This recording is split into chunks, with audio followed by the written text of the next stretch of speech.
Hi, and welcome to this week's edition of Kickstarter's Creator Hangouts. My name is Jamie Tanner. I work on our outreach team here at Kickstarter. I help creators with their projects, specifically comics projects for the most part. And today we'll be talking to one such comics creator, Mr. Alec Longstreth. Let me tell you a little bit about him. I apologize for looking down here and reading a little description. Alec Longstreth is a cartoonist, illustrator, and educator. He has been proudly self-publishing his Ignatz Award-winning minicomic Phase 7 since 2002 and intends to continue doing so for the rest of his life. Sounds like a threat. In 2013, Alec successfully funded the printing of his fantasy comics project Basewood using Kickstarter. It's a beautiful, oversized hardcover book. And Alec also works as a freelance illustrator and as a teacher at the Center for Cartoon Studies in Vermont and for the MFA Comics program at the California College of the Arts.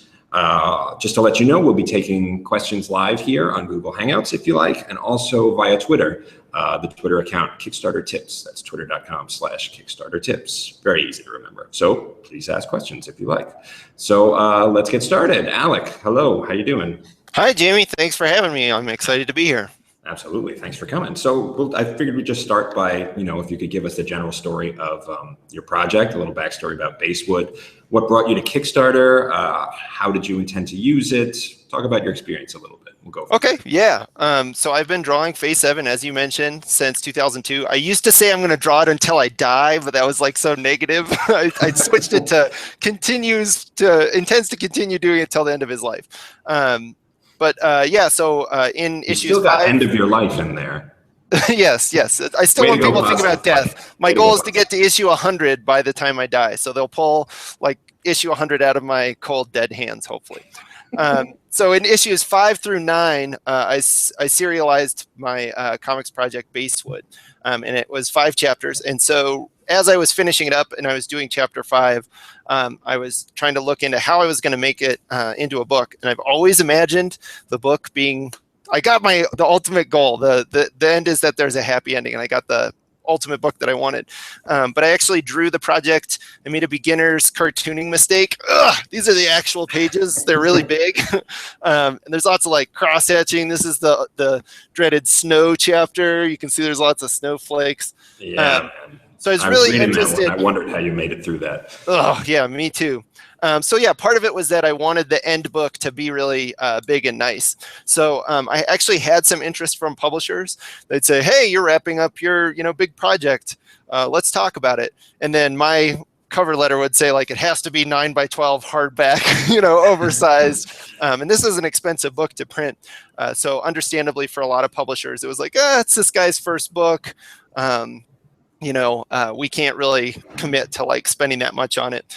It was also the dying days of the Xeric grants that were being given out to self-publishers. Mm-hmm. And I sort of toyed with the idea of applying for the last grant cycle on that.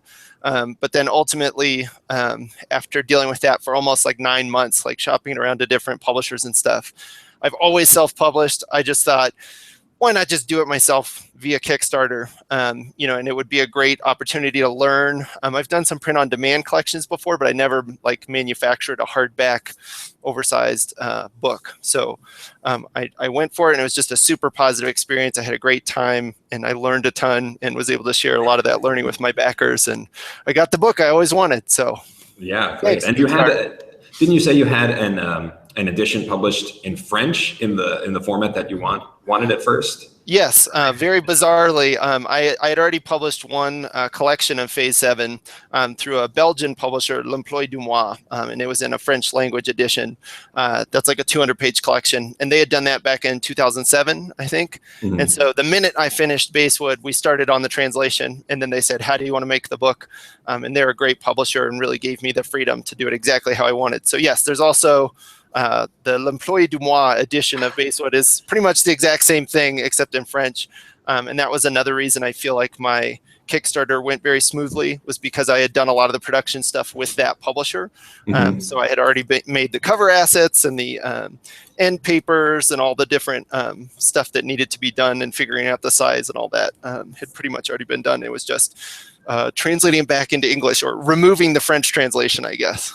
Yeah, I will definitely say you were very prepared when you brought your book to Kickstarter. It was in a very, very, fully realized form. You were really great at communicating what you intended to do. Can you talk about like your preparation? You were a very thoroughly prepared person to begin with, but talk about what you think is best in terms of preparation for a Kickstarter project. How you got all that together. Sort of best practices. How you figured out what you were going to ask for, all that stuff. Yeah, well, it's a lot of research. I actually love the Xeric grant sort of way that they had that set up. This was something set up by Peter Laird, who is half of Eastman and Laird, who created the Teenage Mutant Ninja Turtles. The Xeric Foundation actually still exists, and they do charitable stuff for food banks and stuff like that. But when he set up this self-publishing grant, you could only apply to it if you were done with your project, and they had like requirements where you had to like research it. So going through that process, when I was thinking about applying for the last Xeric grant, I sort of treated my Kickstarter the same way. I called printers. I tried to price how much the book was going to cost. I did research on shipping, storage. It's a big book. Each copy of Basewood weighs 3 pounds. You can only fit 12 of these in a box, and it's a big 36-pound box. So also figuring out, the minimum order with the printer I chose is 2,000 copies. So that's going to take up a lot of space. I got to get a storage unit, all that kind of stuff. And it's really kind of coming up with a business plan and trying to estimate out into the future as much as possible. I wasn't able to see everything that was going to come. I still had a couple curveballs, but just kind of setting that up. And then I think I did pretty much like weekly posts through my campaign, trying to just keep people in the loop. For me, Phase 7 is always been sort of the ultimate realization of being a cartoonist. I get to tell the stories I want and share them with people. And so for me, like I took this very seriously, that people like gave me their money because they believed in the project and they wanted to hold this beautiful book in their hands. So I wasn't like, oh, cool, thanks for the money, see you in 6 months or whatever. I was like, cool, here's what I did today. I'm signing the copies of the books that I'm going to send you. Or I just got off the phone with the printer. I went and met with the printer. Some of that stuff had happened before the Kickstarter, but I made sure to like take pictures along the way so that I could be like, 2 weeks ago, here's what I was doing. I went to the printer's office and met with them to talk about paper stock, and tried to have little updates for everybody. And then I also just I was learning a lot of stuff, and I do work as a teacher at the Center for Cartoon Studies and at CCA. So I also use it as like a teaching opportunity. Like I just learned that when you take the title of Basewood actually has like texture to it and it's punched in, that's debossing. Embossing is when you punch it from the back and it comes forward. So, sharing that stuff with my backers and saying like, hey, here's something I learned today, or here's how I'm prepping my files so that the printer can use them, or here's the proof I just got back from the printer. And that allowed me to have a lot of updates, which people found very useful and engaging. Yeah, I always urge creators to use updates to their fullest. Kickstarter is really well built for sharing process in particular. And I find that people who back a project really love reading that stuff. I mean, it accomplishes multiple purposes, which you've already really covered. Like it keeps people updated about the status of how far along the process is. And it also gives insight into your creative process, which you've always been excellent about sharing. And I think you even inadvertently mentioned a very good practical, easy tip, which is take a bunch of pictures, because a picture is very easy to share. You can immediately post a picture of, say, a storage space full of pallets of books, and that communicates a lot of your story and where you are. And it's fun to look at too. Yeah, I even had like a couple week period where like the shippers had told me that like the shipping container of books had arrived and was in the Oakland port, but they hadn't yet like put them on a truck and driven them across the street to where I was going to pick them up. So I like went down to the docks and just took a picture of like the shipping, like the ships out there, or the shipping containers are like somewhere out there is Basewood, just trying to build the anticipation so that when it did finally arrive, it's like the books arrived, and everyone was really excited about it. Yeah. I mean, I've run projects myself, and I found often I would get a greater response from backers to updates I'd post or the process. More response to that than to the actual comics I was making. Did you find a particularly good response to the updates, or any responses that really surprised you to anything you did throughout the campaign? Yeah, people seem pretty into it. I mean, it's nice. There's like a little like feature on there, so people can say like, "Oh, I liked this update," or they could ask questions, or it just. I think I've backed tons of projects, and like sometimes people do disappear for 6 months, and then they like go on and put one update that's like the books are ready. You'll have them next week, and you just sort of feel like, what's this person doing with my money, or is this project happening? So I think even just posting, a couple times a month or something, just lets people know that you're still in contact and they're a little bit more open. I can't think of like a specific comment that stuck out, but people were encouraged because I was updating to be like, oh, that's so cool. Thanks for posting that or whatever. And then the other thing that helped is I did like one push goal because a composer friend of mine, Andy Hentz, we did like a rock opera of Basewood. So it's like in song form. So that actually, while I was waiting for the book to be manufactured and shipped out, that gave me more stuff to talk about because we actually wrote a bunch of songs. And so I was able to talk about, that experience, which I'd also never done before, mixing and mastering an album and recording all the parts all over the world and stuff. So it was pretty cool. I had a lot of fun stuff to talk about. So you basically added an incredibly complicated second project to your already complicated project. Yeah, right? like by the time do you recommend this to other people? By the time Basewood had launched, I think I'd already spent like 4 years working on this with Andy. Basewood took 11 years start to finish, 7 years of drawing. So I was sort of like excited to do it. I doubled my goal. My goal was $10,000, and I think I got about 20,000, a little bit more than 20,000. So I was excited to do this. I think overall I probably lost a little bit of money because this was so expensive to do because I wanted to pay the musicians and stuff. But I'm not sure I would totally recommend it for this. Like in my mind, those two projects were always kind of married together. So it felt like I had to do it, or this was the time to do it because I had these extra funds that I could like pay, like an audio engineer to master the album or something. And you clearly already put in a lot of preparatory work to that album as well, right? Like we had written all the songs and we're moving towards it as a deadline. But yeah, I'm not sure I would recommend it. Like I said, there was a couple things that popped up where you're like, oh my gosh, during my campaign, like between my funding and the delivery of the book, shipping prices went up considerably. So then it's like, oh my gosh. They have a way of doing that. Yes. So it's like, oh my gosh, my shipping is going to cost, 15% or 20% more than I thought it was going to. So I'm sorry for a second. I accidentally yanked out my headphones there. All right. Technical difficulties. Oh. Testing. 1, 2, All right, 3. I'm back. Sorry. Okay. So I was just saying my shipping costs went up like 15 or 20%. So then it's like, international orders are costing a lot more. So unless your goal goes way over, I would recommend just sticking to your basic project and staying true to that because you'll probably end up using that money. Or, like I said, I had to get a storage container because I don't have 10 feet by 10 feet by 10 feet of space in my apartment to store all those Basewood books. So that was like an extra cost that I hadn't really foreseen.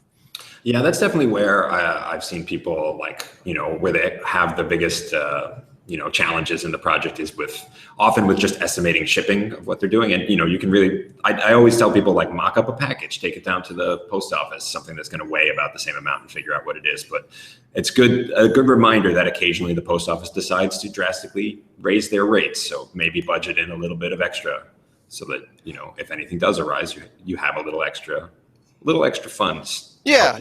Or like taxes was something I didn't think about a lot. You have to pay tax on the money that people give you through Kickstarter, like newsflash.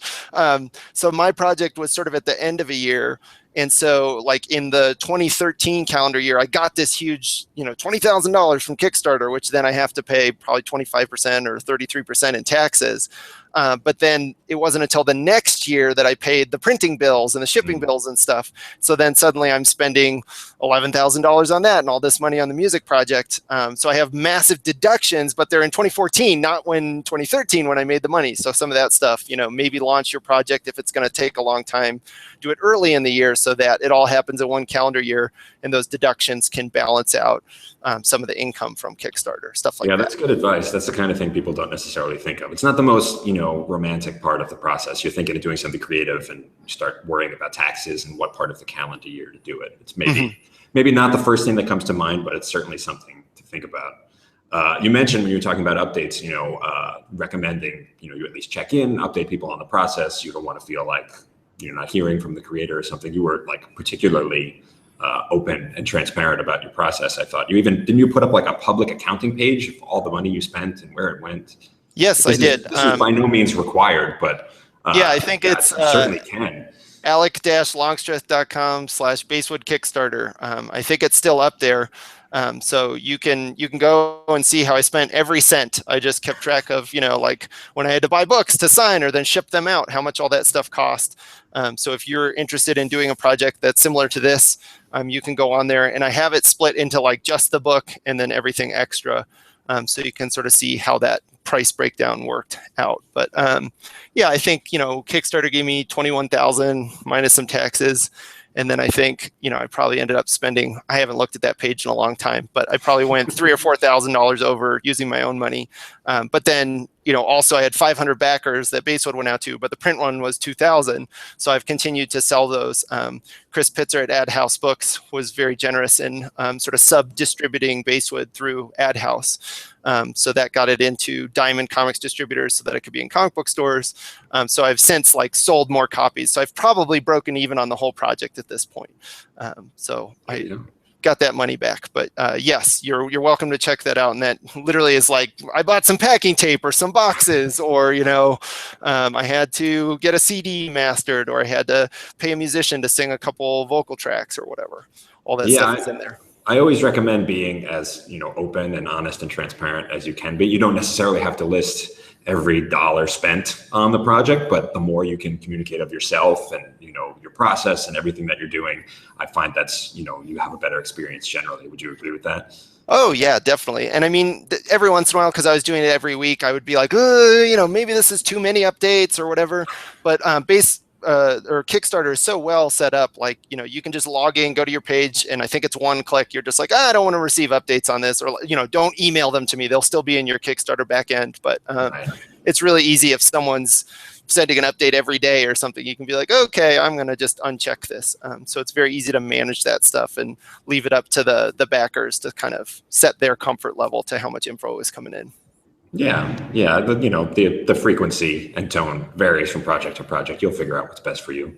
I'm going to take a second to remind people, if you have any questions, if you're watching, please submit them via Google Hangouts or Kickstarter Tips Twitter account, right? Yes. Okay. So, you've been a cartoonist for many years before you brought yourself to Kickstarter. That's how I initially became aware of your work. I'd see you at conventions with your mini comics. And can you talk about how that experience led you to using Kickstarter, or how it helped you? You've been serializing things for years, and self-publishing and distributing your own work. Yeah, I mean, I think as a cartoonist, you are also a cartoonist. I think you build your audience one person at a time, and it's, positive interactions at a convention. You're not creepy or whatever. You're just like a nice person, and you create good work. People read it, and they're like, oh, cool, I'm interested in what this person is doing. So for me, I started Phase 7 in 2002. I have about 200 subscribers. I sell subscriptions for 4-issue blocks of Phase 7. I've done that from the beginning because, as we've said, I intend to continue doing it until my death. So thank you for reminding us of death yet again. I'll say death. I'll leave it. No, but so it's weird because I was trying to pitch the book to publishers, and in my cover letter, I would say, I have 200 subscribers. I go to a lot of comic conventions. I am confident, this is literally like a quote, I am confident that I can sell 500 copies of the book within the first year of publication. Trying to say to the publisher, you don't need to worry about this book. I'll earn back the money that you invest in it to get it printed. Solely, just myself, I will be able to sell 500 copies. I'm confident of that, just based on my sales figures from subscribers and going to shows and stuff. That didn't pan out with publishers, but then I feel very justified because I ended up with 500 backers. So, in a month, I got orders for 500 copies of the book, which then paid for the printing bill. So, but it's also, I had this army of people behind me from my subscriptions and from, like you said, 12, 13 years of doing my comic by the time I launched the comic. So I actually funded in 48 hours, I hit my $10,000 goal. And so then it's funny because Kickstarter, people are researching, hopefully they're watching these videos. I would get little Kickstarter emails from people who are setting up their own Kickstarter and say, what's the secret? Like, how do you get $10,000 in 2 days? And it'd be like, sorry, you draw a comic book and you self-publish it for 10 years. That's the secret. That's the shortcut. That's the decade-long shortcut. Yeah. Right. Yeah. So it's like you do those one-at-a-time interactions over 10 years where you meet people and you meet them again and you make good work and you continue to put out good work. And then, I had been serializing Basewood in Phase 7. So those mini comics have been going out to people. They're reading it. And then, hey, there's going to be a nice, big, beautiful, collection of the work. So if you liked the work, then now it's available. And then thankfully, all those people had my back. So yes, I feel like building an audience and then coming to Kickstarter is the way to do it. If you don't have any following, no one's interested in your work yet, it's going to be a much harder uphill battle trying to get people to fund a big project. Yeah, although I do encourage people just starting out. You still can, it doesn't necessarily rule you out from using Kickstarter at all. You might just, aim small at the beginning if you haven't yet built, a huge readership. It might be harder to, generate the kind of numbers you would need to do a larger project. But I've seen lots of creators, doing some of their first work on Kickstarter and having a very small project and then having new projects as they grow in audience, Oh, totally. Yeah, I mean, if Kickstarter had been around when I started Phase 7, I definitely would have used that, where it's like, I just need $300 for a printing bill so that I can print this issue. That seems like a much more manageable goal, even if you know no one, because you could probably get $300 from just family and friends and stuff. Yeah, well, we got a question come in through the Google Hangout. I thought it was a good question. Whoop, where'd it go? All right, there it is. Someone who got a great, Carlos, who got a great pinball zine from you at Zine Fest, or maybe Ape in San Francisco a few years ago. He had a couple questions. Your opinion on Craft is the Enemy for a comics newbie. Just to give a little context here, Craft is the Enemy was, I think that was the actual title of an essay by James Kachalka about sort of getting your ideas out there rather than worrying about obsessing over making something look perfect, not spending so much time on craft, more on your ideas, and how to spend time learning the craft of drawing while still creating comics, in your free time after work if you have other work. I think he's got another question too. That's a great question, Carlos. Thanks for asking. Yeah, I totally agree with Craft is the Enemy as a concept. I don't think I've ever read the actual essay, but I mean, I'm living proof of that, right? Like if you go back, you can read every issue of Phase 7 for free on my website. If you go back and read issue 1, I don't really know what I'm doing. I was using like a Crow Quill ink dip pen on copy paper, and it was just like bleeding everywhere. And I was like, why is this so hard? I didn't know what I was doing, but I had stories I wanted to tell. I jumped in, I put the skills that I had to work, and then put it out into the world. I sought feedback. People said, hey, other cartoonists would say, hey, it looks like this is bleeding. If you use Bristol board, that has a better surface that can take the ink, oh, wow, suddenly I can get lines. Now I can crosshatch. In my teaching practice, I am adamant. I tell my students, like, don't make the same mistakes that I made doing this book, drawing big and worrying about the craft, right? And trying to keep the cross-hatching and all that kind of stuff. The comics that I'm drawing now are much more simple. And I feel like that's something I'm really trying to embrace, to have a more sustainable cartooning process where the drawings are a little bit more simple, but I can get more stories out of my system. But yeah, I think it's just dive in. One of the great things about comics is like there are no barriers to entry. It's like grab some paper, draw a comic, go down to your local library for $1. You can have 10 copies of your zine in your hand that you can then trade with people at mini comic conventions or mail them to your friends.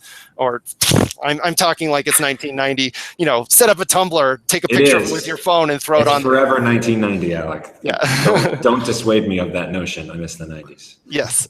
It's free, right? Set up a Tumblr, put it online. You can start sharing your comics with people. There's really no barriers at this point to getting in. Yeah, absolutely. And people still, in comics, people still want that printed thing. I think that's part of why comics have thrived so much on Kickstarter. People embrace digital comics pretty well, but still really want to hold that little object in their hands. And it's a pretty perfect method for, making something even on a small scale. I know you did actually offer digital rewards too, which kind of surprised me. It seems like you want big display of your artwork and have real control about that. How did that reward go over? I actually waited. I like digital comics quite a bit. I've come around, but I waited to read Basewood and the full big hardcover. Yeah, this is how I want people to read Basewood. I love this book. It's exactly what I always wanted. It makes me feel good to hold it in my hands. It's textural so that it feels like it came from the world and all that stuff. It's debossed. But like people send me pictures of their kids reading my comics like on an iPad, and the kid doesn't look like they're like, oh, this is the worst. I can't believe I'm doing this. They're like, oh, I'm super into this. I think it's just a generational thing. So I try not to judge my readers too much. If they want to read it on an iPad, then go for it. You know, you're going to miss the 2-page spread. It's going to be split into 2 pieces, or you're going to have to rotate or whatever. But that's up to them. So yeah, I made those available. And I think about that more and more. I'm about to launch a webcomics project called Isle of Elsie. And I think I drew my last 2-page spread with Basewood.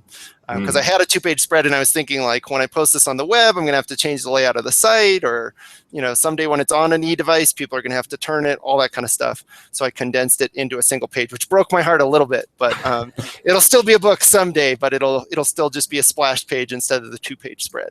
Gotcha. Yeah, I do definitely often tell people you might as well. I recommend including the digital reward, especially with comics, because, you know, that pesky estimating shipping. You don't have to worry about shipping so much with a digital reward. You just I don't have it in front of me. The book cost $20 and the ebook was like $10. I don't have the numbers in front of me, but that was some portion of my, you know, it was like 10% of my funding or something like that came from people just checking out the ebook. So it was definitely popular. People were into it. Yeah. It lets people sample more stuff. But were there any big surprises with rewards, or like what rewards did you find were the most popular? Were there any, you know, really elaborate rewards that you're like, I don't know if anybody wants this, but I'll try offering it? Any tips regarding rewards? Yeah. I don't know if people can see it, but there's a dragon here. I'm going to run away. I know this is unprofessional. I'll give you 2 seconds. My wife, Claire Sanders, is a toy designer. So she actually made a plush toy. We made 5 of these. And this, I can't remember what it was. It was nuts. It was like $500, and you get this and all my books and a print and all this kind of stuff. And there was like, this is a ton of work for my wife to make one of these. So she made, I think, like 5 of them or something. And we were sort of like, oh, I don't know if anyone's going to go for this because that's nuts. But I think they ended up selling in the end. I can't remember. I might be messing up those numbers. But no, I did. During my research phase, when I was looking at other Kickstarters, it seemed like you want to set the price point of the actual object at a point where this is the bulk of your funding. And that was the case with me. You know, it's like $20 for a 216-page hardback 9x12 book was like a deal. You know, most publishers would have to charge $30 for this or $40 for this because they've got to pay all their middlemen and editors and custodians and stuff. So I cut all that money out. It's still to this day is $20. And so that was the main reward. Most people just wanted the book. And then another great tip that I heard from someone at I think a Kickstarter panel that you ran in Portland, Oregon at the now gone Stumptown Comics Fest. That was a nice show. Yeah. Someone was talking about it, and they were just saying, like, if you have to spend time on a reward, you know, like hand drawing or something, you need to charge for that. Because if you're like, the book is $20 and then I'll draw in it for $25, then suddenly, why would anyone get the $20 book, right? Oh, sure, I'll just chip in $5 more and get it signed. Now suddenly you have 500 copies that you have to sign, which is going to eat up a lot of it. So, you know, charging $20 for the sketch or something, then you only have 100 of those to fill in. Yeah. Okay. I think we're getting a little short on time, and there was another part of Carlos's question, so I'll ask that in a second. First, I'll just remind everybody you can visit Kickstarter Tips Twitter for extra tips. If you have any questions specifically about comics projects, you can write to comics@kickstarter.com, and I can answer any questions there for you. And you can visit Alec's website to learn more about him. It's alec-longstreth.com. Is that right? Yep. All right. I think the link will probably be on the Hangout. Google me. I'm out there. Google the man. Yeah, we'll end with Carlos's other question, which is more of just a general comics and drawing question. And he's asking about drawing the figure, basically. He's becoming more decent at drawing the figure from reference, but do you have any resource recommendations for drawing the figure from imagination and drawing garments and folds? These are things that cartoonists obsess over. Yeah, there's 2 great books. The Animator's Survival Kit is an animation book by Richard Williams. If you look through there, there's tons of great drawings about like how people walk. If you draw one animation walk cycle, just 24 frames, you will learn so much about how the body works. And then Burton Hogarth has a bunch of great books, Dynamic, Folds and Wrinkles. Those are 2 great resources. But draw in your sketchbook, go to the park, sit there and draw people, and that's how you get better at that stuff. I know it's hard, but the more you do it, the easier it gets. Yeah, absolutely. All right, thanks, Alec. Thank you so much for being here today, and thanks everybody for hanging out. Thanks, Jamie. It was real fun, and good luck everybody with your Kickstarters. You can do it.